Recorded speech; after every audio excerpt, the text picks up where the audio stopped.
Yeah. Where are you at now? I know you were in Hawaii a little bit ago. The view's a little different. Yeah, yeah. No, I'm back in Jersey. I'm visiting with family, and that's yeah, that's part of why I was running a little late here. I was It's having okay. some soul level healing conversation with my mom, which was really nice. So apologies for the Those delay. it's all good. No worries. It's good to see you again, and I'm excited to have this chat with you and to introduce you to the community. Um, for those who are tuning in here and for those who watch this recording later, Drew is a new partner of Awakenpedia. Recently joined and focused on addiction recovery, but has a variety of services and programs that we'll get into that he can discuss with us. But someone I resonated with personally, given my personal journey with addiction, and that being a pathway to my awakening.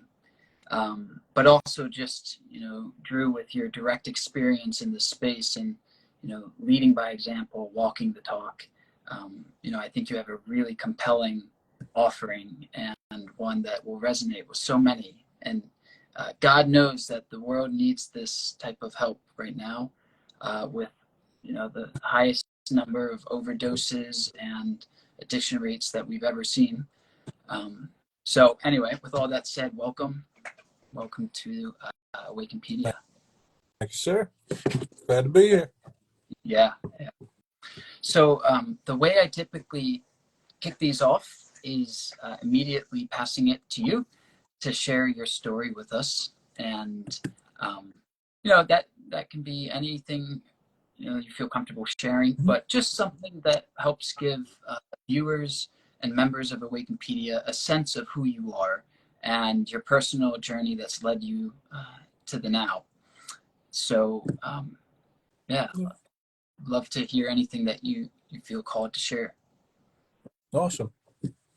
Yeah. So lots of mistakes or lessons in all forms and shapes and sizes. I'd say like early beingness or early incarnation, right? Like coming through in a family system that had mental health and addiction in the generational download. And so mental health, addiction, codependency was like early programming for me, like other people's feelings being, more important, being attuned to other people's feelings so that we could create a sense of security or safety. And then after trying to be a good codependent as a kid, which is, above the, that's emotional caretaking other beings as a child who isn't meeting their own is, not a good equation. So then when I found drugs and alcohol, and it made a lot of the angst and the tension and the dis-ease, right, kind of melted that.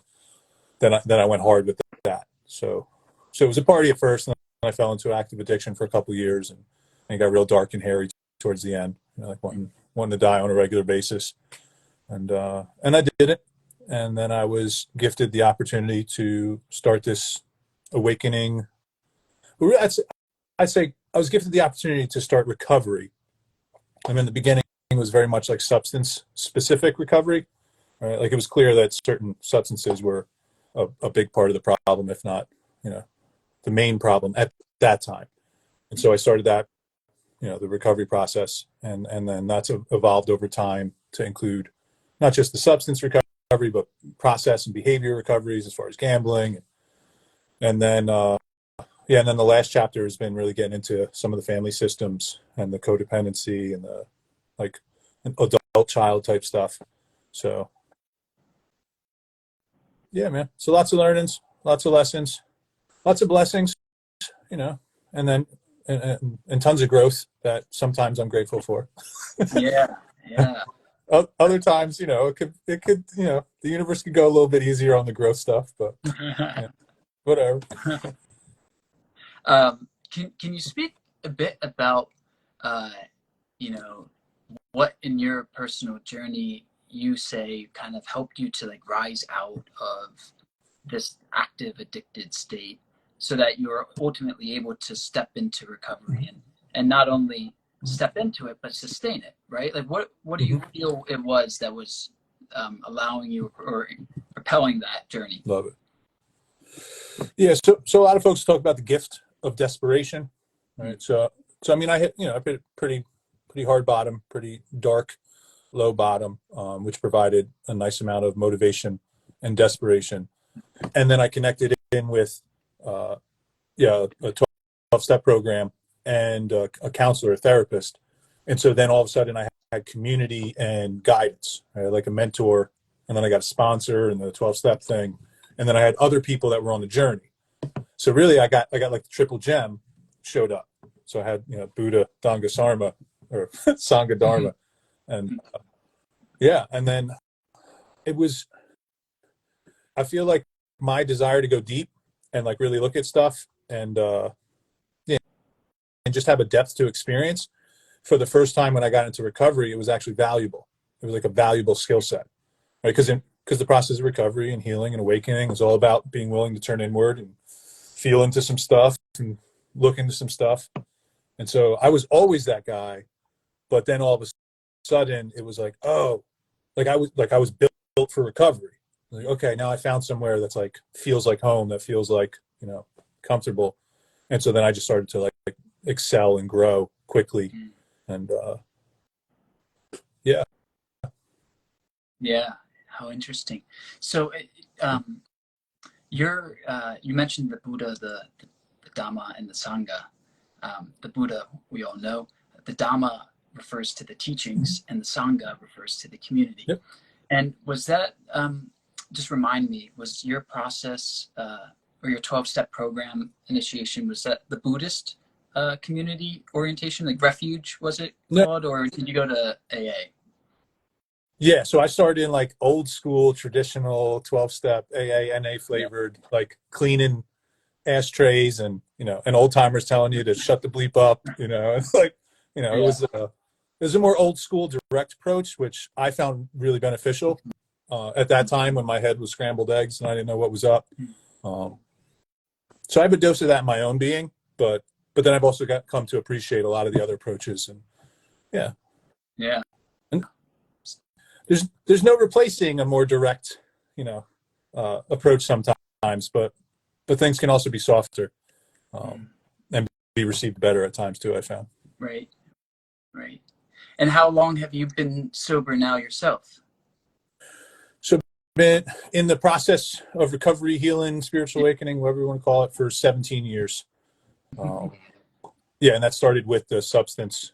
So it's like 17 years from drugs and alcohol, and then maybe like 14 from gambling, and then cigarettes fell off. And so I found that the longer I walk the path and invest in these practices, these teachings, embody it, live it, like the knucklehead stuff just keeps falling off. The knucklehead stuff. Yeah.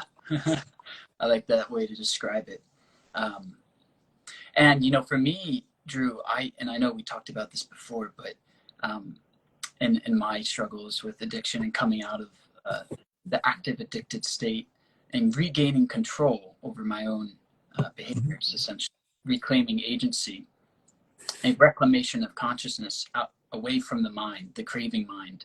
I found that the more I leaned into the spiritual journey, the more I surrendered my will for God's will, the higher power, whatever you want to call it, the more I ascended in vibration and the higher my energy rose, so that all of these knucklehead behaviors, as you described them, increasingly started to just dissolve. They started to melt off of me naturally as a side effect of the journey. As opposed to when I tried to personally quit behaviors and substances on my own through my own effort and my own willpower, saying this time's different, this time I'm better prepared, only to have like a trigger or a deep stressor happen that led me right back into old habits. How do you resonate with that as well in your side in terms of climbing out of the addicted state? Yeah, I mean, yeah, it's hard to recover when you're still trying to control and manage everything, even if it's the addiction itself. Um, so, like, I found like surrender's huge, right? And in a way, we could describe this whole process as just a deepening surrender, just letting go, letting go, letting go, and then what we are, what this is, just flows. Um, so, but like, I'm a knucklehead myself, so like, I don't surrender unless there's like significant pain usually. Um, So in the beginning, yeah, it was like a lot of pain was required to actually catch my attention or bring me out of the spell or bring me out of the loop, you know. And I'm grateful today. I've learned a little bit how to kind of acknowledge that sooner, so I don't need as much pain these days to catch my attention to then come back into moving and grooving more of the flow. But yeah, man. I mean, I feel like we try whatever we can to find relief or find peace. And that's originally the whole, or at least for me, I'll say, and I've seen it in other folks, like addiction initially is an attempt to solve something else. It's like, oh, I'm looking for relief. I'm looking for relief from something. I find drugs, I find alcohol, I find behaviors, I find people. And then I keep investing there, I keep slamming that button until that behavior pattern now becomes part of the problem. Right. So really, we're just looking for like relief and peace Yeah. from ourself, right? Or like the make-believe self or whatever you want to call it. But like, how can you find peace from yourself with yourself? Right. It's like you Right. can't do it. Until So you have that essential shift in consciousness, yeah, which allows you to realize the self that you think you are is not actually you. yeah, It's just mind. yeah. And you actually you bring up an interesting point about how addicts. I don't I just use that word loosely. Call it whatever you want. Yeah. People that are overindulging in substance or behaviors that would be described as hedonistic, like the hippie movement in the '60s, as an example. We're all after the right thing, but in the same thing in terms of wanting peace, wanting that type of high, right? Mm-hmm. But the challenge and the error is that the hippies, just like people who are addicted to any type of behavior, are using the wrong vehicle. The hippies use acid and shrooms and things, and they thought that was the pathway to God. But ultimately, that was just another artificial high. It's a vacation. It's not actually like hanging out. Yeah. Yeah, and so rocket ship. when you begin to awaken and you liberate yourself from the mind, you're rising in consciousness, rising in energy. You increasingly come into the realization that the greatest high is the natural high. And what you're actually searching for is that deep connectedness with source, that deep connectedness with God, that essential energy life force. And when you are deeply connected to that, that is the greatest high that exists. And that's what every drug chaser is actually after, but they just think that it's the drug or the substance itself that is going to provide that. So anyway, all of that is to say, this is a very welcome introduction because you are someone who's walked this path directly.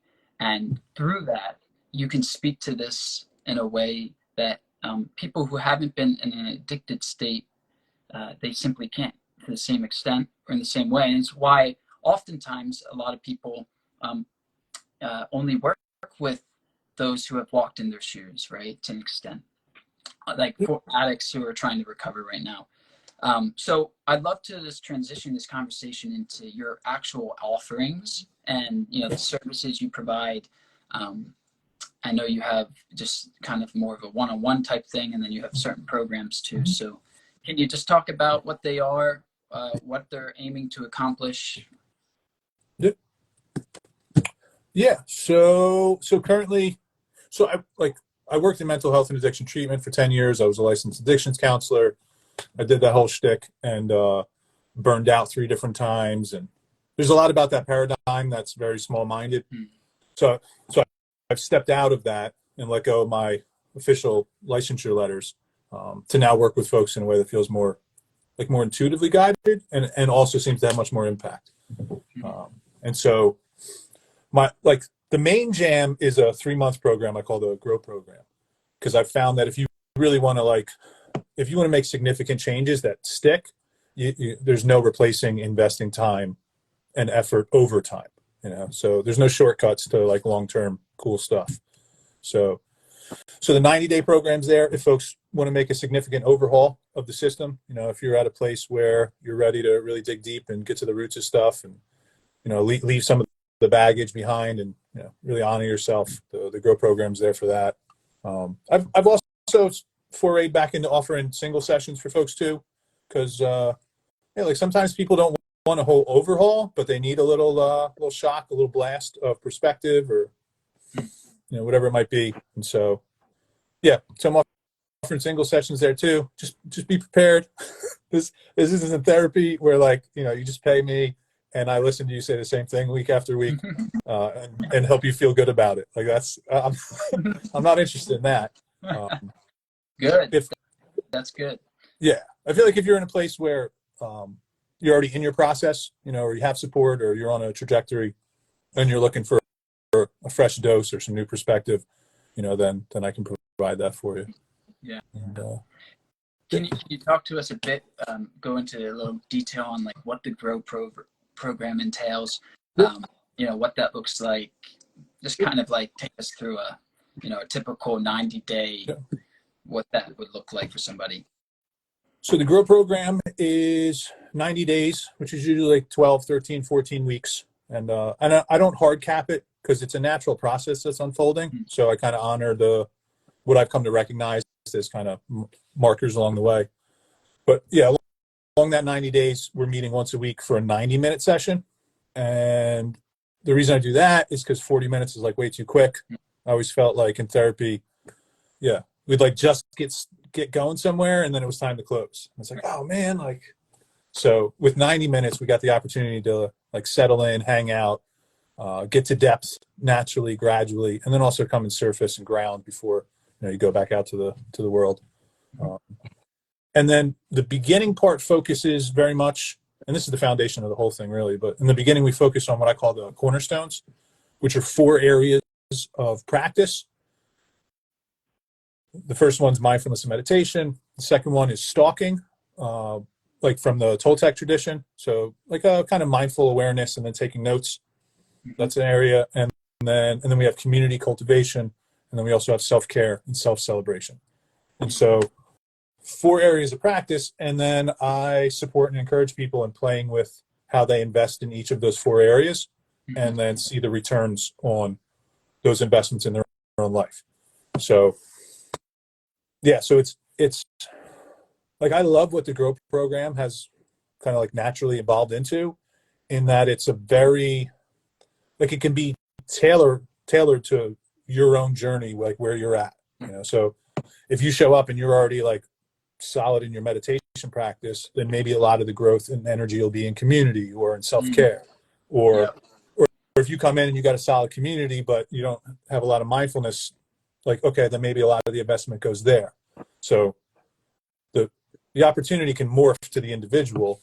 And then over time, like 90 days worth of investing that aligns with all the neuropsych and the neural pathway findings that we have. So. Right. Yeah. And I love that. That's really important, I feel, for especially with addiction, but with any type of habit change, which is that you really need to have one, like a period of time, right? Like you mentioned, 90 days is that window that can lead to actual fundamental changes in your brain and neuron structures and pathways, right? But also having it be where it can be tailored to the individual, because every person who is stuck in addiction or in some bad habit, it's unique. There is no general blanket statement, right? So you really have to look at somebody uniquely and holistically to be able to serve them truly in the space. So that's really encouraging. What I offer folks is everybody gets lost different, so we all get found different. Yeah. And so that having the opportunity to find out what works for you over a period of time with support and guidance, and then sometimes pockets of deeper work. I found it to be like really impactful, and folks are loving the results that they're seeing. Yeah. Yeah. I may have to take that one. Everyone gets lost different, so everyone gets found different. Yeah. Hey, fine. Hey. Yeah, cool. This the universe is, Yeah, right? Like, what is originality actually? Um, okay. Yeah. So, grow program is the crux. And how do you facilitate enrollment for that? Is it an open enrollment period thing, or just when anyone can come at any time if you have availability? yeah. So just reach out. The first step with anything is a meet and greet, Mhm. which is no cost, no obligation. We just kind of hang out and jam like this, see if there's resonance, see if there's a vibe, because Yeah. like this work is not easy. So like if the relationship kind of stinks, like that's just an extra unnecessary hiccup. So, Mm. I'd prefer for me and for other people that you get in where you fit in and really feel seen and aligned. So we have the meet and greet, see what the vibe is, and then if that's there, then we can start to play with, okay, do you want just like a one session kind of blast, or do you want, like, are you ready to invest over a significant period of time and really overhaul the system? Yeah. Yeah, and then we just go from there. And I don't, like, maybe I'm working with like 5 or 6 people at a time. Like I'm not, yeah, the days of like burning myself out are over. Like I feel like I have to live at a certain vibration in order to show up as a guide and support at a certain vibration. So I don't work with a ton of people. Um, Yeah. Yeah. yeah, and it keeps me consolidated so I can actually deliver in those interactions. Yeah. Yeah. 100%. I'm with you there too. Like, if because ultimately, right, what we're doing as facilitators, as healers, providers, is we're being the teaching itself, which is another way of saying that our presence, our loving presence, and that being holding that space and holding that vibration is what ultimately is the healing agent for anyone that we work with. Of course, there's formalities, there's structure, right? There's things that we're doing, practical applications in certain ways, but at the end of the day, our energy and our frequency that we bring into the session is the determinacy I found of whether we can actually help someone or not. Mm-hmm. Or really, it provides the doorway through which someone can, if they're ready, to help themselves, right? Yeah. Um, yeah, yeah. So that's awesome. Well, this is why, I'm excited to work with you and to help you expand your reach and your presence to those who need it, because you see things truly, right? You're deeply connected yourself. You speak intuitively. You came into the insight to kind of let go of more rigid traditional structures with the licensor approach. Has its time and place, but you know that you felt called deeper yourself, which is why you've been guided this way. And I think that you capture the essence of what Awakenpedia is about really well, in terms of our approach to facilitating healing at the root level, not treating symptoms. You know, um, so I'm gonna get close to wrapping this up here by asking you if you could give one piece of advice to those who are let's keep it in the context of addiction, if that's okay.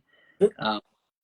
Those who perhaps are still active in the addictive state right now, Mm-hmm. whatever it is, substance and activity. Mm-hmm. What would say to them in this moment? Oh yeah. I mean, yeah, like be gentle with yourself. Like what you're going through right now is not easy.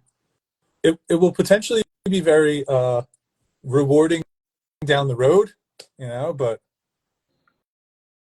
yeah, it's not easy right now. So be gentle with yourself and definitely like reach out for help.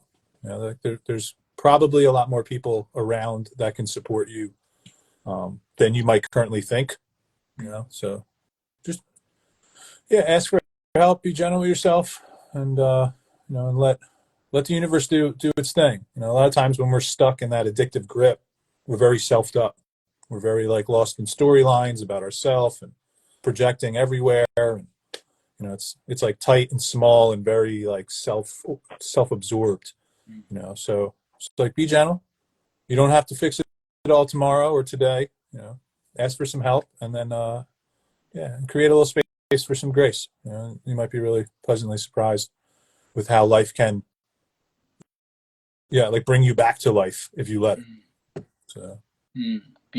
Beautifully said. Bring you back to life. Yeah, man. And asking for help is massive too. Like, we all know the statistics. It's only 10% of the people who need help that actually ask for help, that get help. And because there's stigma, right? There's shame, there's pride, there's this and that. But we're in an age now where, look, being addicted is almost what it means to be human at one level, right? Like, we're all addicted to thinking and we don't even know it. Like, addiction is the greatest unseen pandemic, and beyond what we can see. It goes so much deeper. And so, let's step into a time where we actually are here supporting each other, not judging each other, but acknowledging that, like, we've all gone through hard stuff. We've all been caught in times of being lost, right? And there's people here like you that can help you be found. And all you got to do is step into the willingness. Just express some willingness to actually receive help, and then you'll be met halfway. And so that starts with surrendering your pride, stepping out of denial, right? Coming into like AA, where it's like you start with admittance, right? And I think it's also like important to throw on here, like, it might not be like like you might not seek recovery or healing for like a positive reason. You just might not want to hurt so bad anymore. And that's sufficient. Like, if your life is just on fire and you just don't want to deal with it anymore, like that's enough motivation to now open yourself up to something new. And then it gets greater later, like we'll discover a whole bunch of cool stuff, but it doesn't have to be noble at first. You can just like not want to be in so much pain. That's fair. Yeah, absolutely. Yeah. Suffering will be, for most people, the vehicle of liberation, as it was for me. When I was deeply in my addicted state, it was just constant suffering, because I didn't want to be. I was like, why am I doing this? Right. I don't want to be doing this, but I'm still doing it. Right. And that's when that was what catalyzed the awakening, because there was one me that was saying, you need this. And then there was another me that was saying, you don't need this. And I was living in this state of chronic dichotomy and like a schizophrenic state of like two of me existing simultaneously. And I was like, this simply can't be true. So what is false here? And that's when I, began to ascend and rise out of addiction. That's such a cool question too, that like we don't really ever ask. Like, we're looking for like right and truth and all. It's like, how many times do we like pause for a moment and we're like, wait, like what's actually false right now? Like, what's actually not true right now? Yeah. It's a great question. Yeah, man. Yeah. And that's, to do that is awareness is what's required, right? To be able to pause, to take a moment, to look at what's happening. Most people simply don't have the level of awareness yet to actually look at this stuff, which is why growing awareness as a part of the healing journey is so important. In many ways, like the crux, right? The crux of it all, which is a function of presence and meditation and all the stuff we talk about. So awareness and compassion. Yeah. I found out the hard way. The first like 7 years of my recovery, I thought I was going to awareness everything. I'm like, oh, I'll just figure this out and all my defects and da-da-da-da-da. And then like 7 years in, I was miserable and like, like contemplating jumping in front of buses and stuff. And then finally the next wave of teaching came, really through plant medicine, where it was like, oh, maybe like you just focus on compassion for a little while. Like, you did a lot of awareness work. What about your other wing? Like, what about compassion? Yeah. It's really another great point, Trey, because so often healing's non-linear, right? So, and people slip up, right? People have relapses. People sometimes, right? Everyone's different, everyone's journey. Yeah. But if you can accept it all, if you can be completely accepting of what happens here and give yourself grace and compassion, as you're saying, so that you're not judging yourself, but you're gentle with yourself, and you're realizing that you're always doing your best. It makes this whole journey, this life journey, much more enjoyable, whether you're addicted or not. I mean, it just allows you to be here, to be where you are. Yeah. Right. Yeah, man. Yeah. Yeah. Well, Drew, this is just the beginning, my friend, and we're off to the stars now. And for those who tuned in, and everyone who will listen later, you could find Drew's bio, direct booking links, information, exclusive discounts for Awakenpedians, all in the member forum. And this partner profile, or this video, will be in the partner profile as well. So, Drew, my friend, that's all for today. But thank you for sharing, opening up, just giving us some color on you, what you do, who you are, why you do it. I think you're going to help a lot of people. Thanks, man. Yeah. Yep, I'm here for it.